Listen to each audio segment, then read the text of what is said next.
I would like to tell you a few personal stories about what I like to call the danger of the single story. I thought about this when I left Nigeria to go to university in the United States. I was 19. My American roommate was shocked by me. She asked where I had learned to speak English so well and was confused when I said that Nigeria happened to have English as its official language. She asked if she could listen to what she called my tribal music and was consequently very disappointed when I produced my tape of Mariah Carey.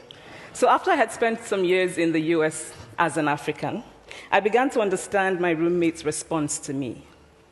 If I had not grown up in Nigeria, and if all I knew about Africa were from popular images, I too would think that Africa was a place of beautiful landscapes, beautiful animals, and incomprehensible people fighting senseless wars, dying of poverty and AIDS, unable to speak for themselves, and waiting to be saved by a kind white foreigner. So that is how to create a single story. Show a people as one thing, as only one thing, over and over again, and that is what they become. I recently spoke at a university where a student told me that it was such a shame that Nigerian men were physical abusers like the father character in my novel.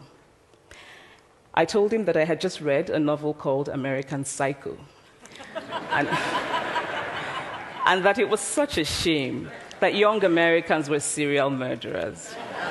It would never have occurred to me to think that just because I had read a novel in which a character was a serial killer, that he was somehow representative of all Americans. And now this is not because I'm a better person than that student, but because of America's cultural and economic power, I had many stories of America. I had read Tylan, Updike, and Steinbeck, and Gateskill. I did not have a single story of America.